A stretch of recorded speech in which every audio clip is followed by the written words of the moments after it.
Hello everyone, welcome you all on threshold geography. आज का ये वीडियो हमारे लिए बहुत खास है क्योंकि आज है 5 जून, वर्ल्ड एनवायरनमेंट डे, और आज हम इसी टॉपिक पर बात करने वाले हैं। वीडियो को आगे देखने से पहले एक बार लाइक, शेयर और सब्सक्राइब कर लीजिए ताकि इस चैनल से जुड़ी हुई और ज्योग्राफी से जुड़ी हुई जानकारियाँ आपको टाइम टू टाइम मिलती रहें। So let's start the topic, world environment day. देखिए, पहला क्वेश्चन ये राइज होता है कि हमें विश्व पर्यावरण दिवस बनाने की ज़रूरत ही क्यों है।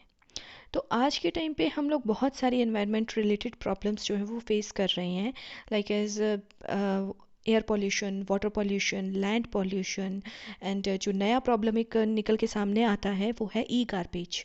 ठीक है, इलेक्ट्रॉनिक वेस्ट गार्बेज जो है वो भी एक बहुत बड़ा प्रॉब्लम हो गया है।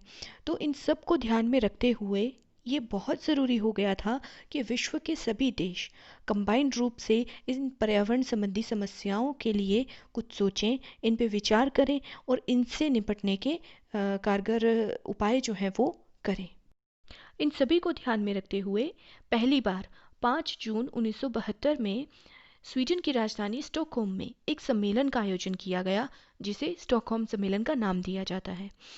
इस सम्मेलन के आउटकम के रूप में ही पहली बार 5 जून 1974 को, यानी सम्मेलन के 2 साल बाद, 1974 में पहली बार पूरे विश्व में विश्व पर्यावरण दिवस का आयोजन किया गया, और उस दिन से लेकर आज तक हम 5 जून को ही विश्व पर्यावरण दिवस मनाते हैं। बात करते हैं इसके उद्देश्य की। विश्व पर्यावरण दिवस को सेलिब्रेट करने के जो हमारे मोटिव हैं, उनमें पहला है जो सबसे इम्पॉर्टेंट, वो है पर्यावरण की गुणवत्ता के संरक्षण हेतु सभी आवश्यक कदम उठाना। मतलब जो एनवायरनमेंट के कंपोनेंट्स हैं उनकी हम क्वालिटी को किस तरह से इम्प्रूव कर सकते हैं और किस तरह से कम एनवायरनमेंट को नुकसान पहुंचा सकते हैं, उसके लिए प्रयास करना। सेकंड है पर्यावरण प्रदूषण के निवारण, नियंत्रण और पर्यावरण की गुणवत्ता के मानकों को निर्धारित करना।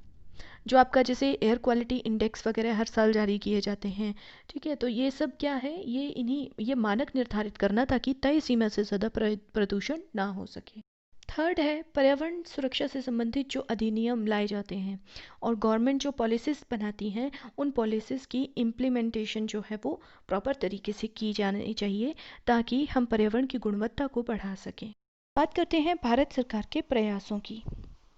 तो 1947 में जब भारत आज़ाद हुआ, उसके इमीडिएटली बाद ही 1952 में, कुछ सालों के बीच में ही 1952 में भारत सरकार की फर्स्ट फॉरेस्ट पॉलिसी इंट्रोड्यूस कर दी गई। तो ये इस बात का सबूत है कि भारत हमेशा से पर्यावरण संबंधी मुद्दों के प्रति जिम्मेदारी का रवैया दिखाता रहा है और प्रयासरत रहा है। नेक्स्ट है भारत सरकार पर्यावरण संरक्षण अधिनियम। बहुत ही महत्वपूर्ण है, बहुत सारे एग्जाम्स में ये पूछा जाता है। भारत सरकार पर्यावरण संरक्षण अधिनियम जो लागू हुआ था वो हुआ था 19 नवंबर 1986। इसी अधिनियम के आधार पे 1988 में कुछ एक चेंजेस किए गए 1952 वाली पॉलिसी में।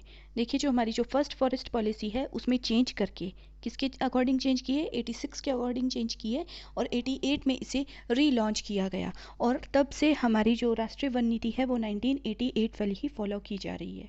साथ ही भारत सरकार द्वारा 1992 में पर्यावरण एवं प्रदूषण नीति इसे लाया गया, वन अधिकार अधिनियम 2006, राष्ट्रीय कार्य योजना 2008, जिसमें जलवायु परिवर्तन को ज़्यादा जो था वो फोकस किया गया, और साथ ही राष्ट्रीय जल मिशन, नेशनल वाटर मिशन जो था 2011 में, इसे मंजूरी प्राप्त हुई। साथ ही 20 फरवरी 2014 को ग्रीन इंडिया मिशन और 2016 में ई गार्बेज मैनेजमेंट अधिनियम जो था उसे लाया गया। ये कुछ एक ऐसे प्रयास हैं भारत सरकार द्वारा जो अपने आप में ही बहुत माइलस्टोन जो हैं वो साबित हुए हैं पर्यावरण संरक्षण के संदर्भ में। एक नज़र विश्व पर्यावरण दिवस 2020 पे। इस वर्ष जो थीम दी गई है विश्व पर्यावरण दिवस के लिए वो है बायोडाइवर्सिटी। ठीक है, और इस साल जो मेज़बान देश हैं वो हैं कोलंबिया और जर्मनी। ये दो देश मिलके विश्व पर्यावरण दिवस की मेज़बानी करेंगे। आई होप आपको ये वीडियो पसंद आएगा।